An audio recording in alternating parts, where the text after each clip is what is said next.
It's Saturday afternoon. നമുക്ക് ഉണ്ടാക്കാം simple ആയിട്ടുള്ള ഒരു ആലു ഗോബി. ഇത് വേറെ ഒന്നും തന്നെ വേണ്ട, ഇത് മാത്രം മതി ചോറിൻ്റെ കൂടെ.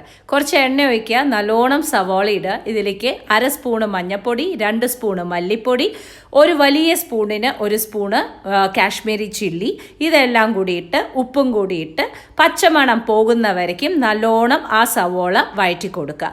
ഈ വഴറ്റിയ സവോളയിലേക്ക് മുറിച്ച് വെച്ചിരിക്കുന്ന ഏകദേശം കുറച്ച് വലിയ രീതിയിൽ തന്നെ തൊലിയോട് കൂടിയിട്ടുള്ള ഉരുളക്കിഴങ്ങൊന്ന് മുറിക്കുക.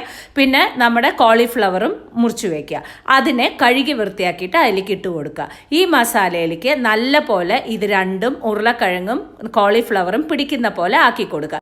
1/2 കപ്പ് വെള്ളം മാത്രം ഒഴിച്ചാൽ മതി. എന്നിട്ടൊന്ന് അടച്ചു വയ്ക്കുക. ഒരു 10 മിനിറ്റ് കഴിയുന്ന സമയത്ത് ഇതുപോലെ ആയിരിക്കും നിങ്ങൾക്ക് കിട്ടുക. അതിലേക്ക് നമ്മൾ ചാട്ട് മസാലയാണ് ഇട്ട് കൊടുക്കുന്നത്. നിങ്ങൾക്ക് ഇല്ല ചാട്ട് മസാല എന്നുണ്ടെന്നുണ്ടെങ്കിൽ വിനീഗറും ഒഴിച്ചു കൊടുക്കാം.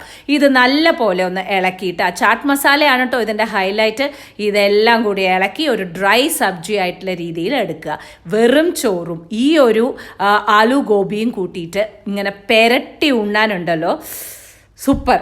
അതിൻ്റെ കൂടെ ഒരു പപ്പടമോ ഒന്നും തന്നെ ആവശ്യമില്ല. എനിക്ക് ഏറ്റവും കൂടുതൽ ഇഷ്ടം ഇതുപോലെ കഴിക്കാനാണ്. നിങ്ങളും ട്രൈ ചെയ്ത് നോക്കുമെന്ന് പ്രതീക്ഷിക്കുന്നു. അപ്പോൾ നമുക്ക് നാളെ കാണാം.